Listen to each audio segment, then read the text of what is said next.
பிடியதன் உருவுமை குலமிகு கரியது வடிகொடு தனதடி வழிபடும் அவரிடர் கடி கணபதி வர அருளின் மிகக்குடை வடிவினர் பயில் வழி வளமுறை இறையே.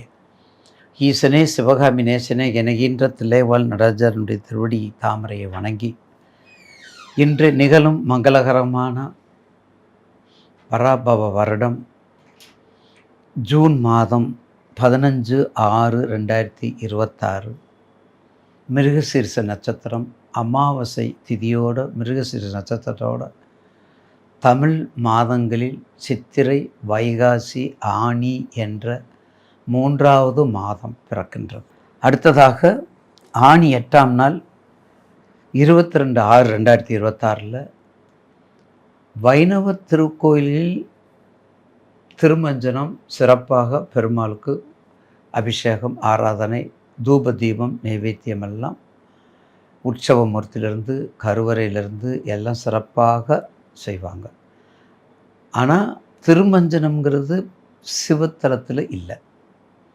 அப்போ திருமஞ்சனம் எல்லா இடங்களும் பெருமாளுக்கு உகந்தது, பெருமை வாய்ந்தது.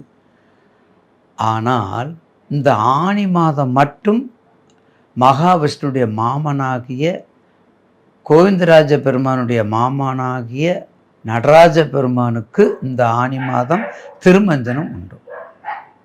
மற்ற நேரம்லாம் 16 அபிஷேகம் 32 அபிஷேகம் எல்லாம் நடக்கும். ஆனால் இதில் மட்டும் இந்த ஆனி மாதத்துக்கு மட்டும் மிக பெருமை சேர்ப்பது நடராஜமூர்த்தியினுடைய திருமஞ்சனம். ஏன்னா 12 மாதங்களும் இந்த ஆனி மாதத்தில் ஆங்கிலத்திற்கு ஜூன் மாதம், ஏற்கனவே இப்போது தான் குரு பயிற்சியெல்லாம் வந்திருக்குது.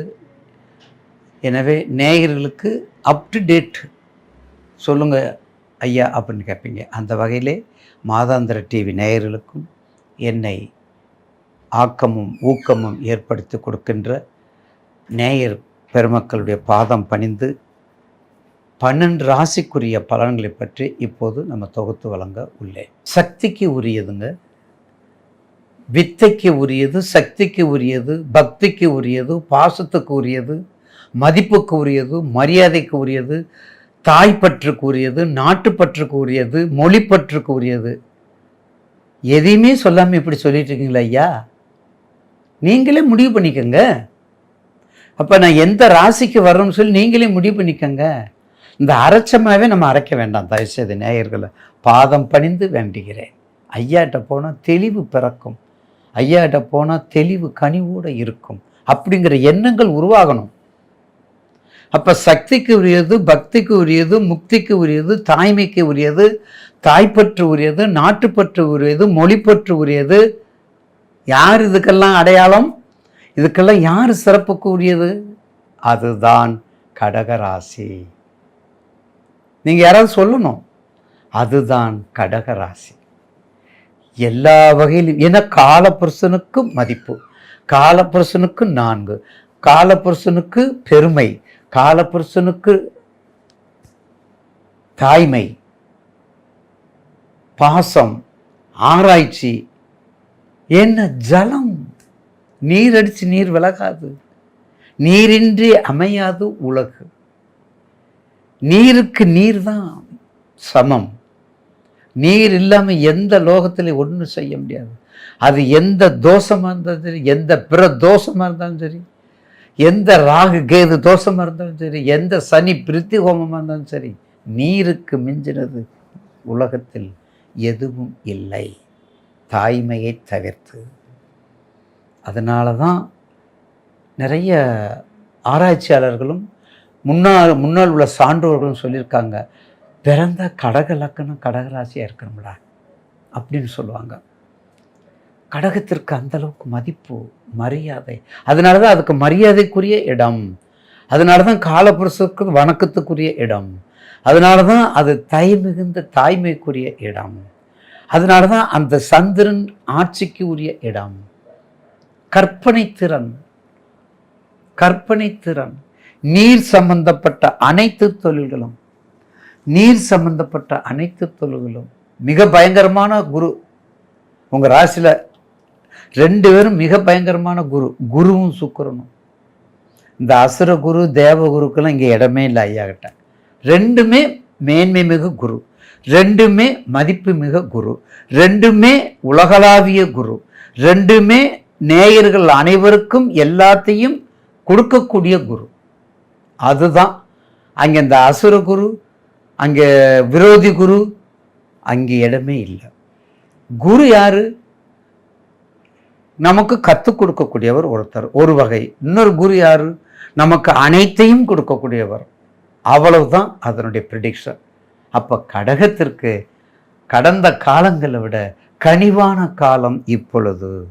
கடகத்திற்கு கடந்த காலத்தை விட கற்பனை மிகுந்த ஒரு வசந்த காலம் இந்த காலம்.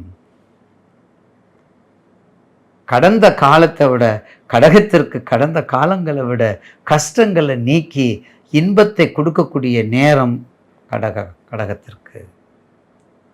அப்படிப்பட்ட எல்லா வேதனையும் எல்லா சோதனையும் கடந்து இப்போ உங்கள் சப்போர்ட்டுக்கு உங்கள் சுய புத்தி, உங்களுடைய தசா புத்தியை மட்டும் பார்த்துக்கிட்டு என்ன செய்ய வேண்டுமோ இந்த கோச்சாரத்தில் நல்லா கேட்டுக்கோங்க. எல்லாருமே 5, 7, 9 குருவை மட்டும் நம்ம விருச்சகத்தை பார்க்குறோம், மகரத்தை பார்க்குறோம், மீனத்தை பார்க்குறோம் மட்டும் நினைக்காதீங்க. என்றைக்குமே அந்த உச்சம் பெற்ற குரு அந்த உச்சம் பெற்ற கடகத்தினுடைய பாவகத்தன்மையை மாற்றாமல் ஒரு பங்கு கொடுக்கணும். அந்த பங்கு கொடுத்தா தான் இந்த 5, 7, 9க்கு மதிப்பு அதிகம், இல்லைன்னா மதிப்பு இருக்காது. அதனால தான் கடகத்திற்கு உள்ள குரு சுக்கிரனோட 2 குருவும் சேர்ந்து வேறு இருக்காங்க. ராசிக்கு 2ல் கேது. என்ன குடும்பத்தில் மட்டும் கவனமாக இருந்துக்கங்க. இந்த கடக ராசி, மகர ராசி, இந்த கும்பராசி, இந்த சிம்ம ராசி, இந்த கேஸ் எல்லாம் ரொம்ப ரொம்ப எச்சரிக்கை. எல்லாத்தையும் சொல்லிடுவோம். எல்லாத்தையும் சொல்லிட்டு இந்த கடகத்தைக்கும் சிம்மத்துக்கு வரும்போது மட்டும் ஐயா எங்கள் ஃபேமிலியை பற்றி சொல்லுங்கன்னு கேட்பாங்க. ஃபேமிலியை பற்றி சொல்லும்போது என்னத்தை சொல்கிறது? எங்கே இருக்காங்கன்னு தான் நாங்கள் கேட்போம். எங்கே இருக்காங்கன்னு கேட்போம். அதுக்கு மேலே ஆணித்தரமாக கேட்க முடியாது. ஜோதிடத்துறையில் இலைமிரகாயத்தான் கேட்போம். அதனால் கடகத்திற்கு நீர் சம்பந்தப்பட்டது அனைத்து தொழில்களும், கடல் சம்பந்தப்பட்டது, ஜலங்கள் சம்பந்தப்பட்டது, வெளிநாடு சம்பந்தப்பட்டது, எல்லா கற்பனை திறனும், எல்லா சித்த வைத்தியம், ஹோமியோபதி, மெடிக்கல் சம்மந்தப்பட்டது, மரங்கள் சம்மந்தப்பட்டது, விவசாயம் சம்மந்தப்பட்டது, ஆராய்ச்சி சம்மந்தப்பட்டது, மீன்கள் பாருங்கள். High society of the productivity எல்லாமே ஹை சொசைட்டி ப்ரொடக்டிவிட்டி தான் கடகம். அப்படிப்பட்ட கடக ராசிக்கு இந்த மாதம் நிச்சயமாக குரு உங்கள் வீட்டில் இருக்கிறாரு, உச்சம் பெற்றிருக்கிறாரு. பார்க்குறவங்களுக்கு தான் பலன் அப்படின்னு கருதாமல் இருக்கிறவங்களுக்கும் பலன் உண்டு என்பதை நிரூபணம் செய்யக்கூடிய நேரமும் மாதமும் இந்த ஆனி மாதம். மேற்கொண்ட தொழிலை மட்டும் எல்லா தொழிலும் பார்த்துக்குங்க. மேற்கொண்ட எல்லா தொழிலும் மட்டும் பார்த்துக்குங்க.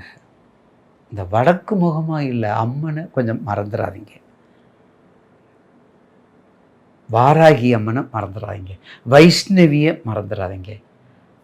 பார்த்தீங்களா? வாராகி, வைஷ்ணவி, கௌமாரி, இப்படிப்பட்ட அம்பிகையில் மறந்த கோலவிழி அம்மன், கொடுங்குயிரின் தாய், இப்படிப்பட்ட அம்பாள் வழிபாடை மறக்காமல் செஞ்சால் மாசற்ற ஜோதியாய் நிச்சயமாக மங்களமான இனிமேல் வரக்கூடிய காலங்கள் கடகத்திற்கு உங்கள் சப்போர்ட்டாக வச்சுக்கோங்க. தசாபுத்தியை மட்டும் சப்போர்ட்டாக வச்சுக்கிட்டு உச்சஸ்தாய்க்கு சென்று வெற்றியை காண்பீர்கள் என்பதில் ஒரு மாற்றமும் இல்லை என்பதை உங்களுக்கு பணிவோடு தெரிவித்துக் கொள்கின்றேன்.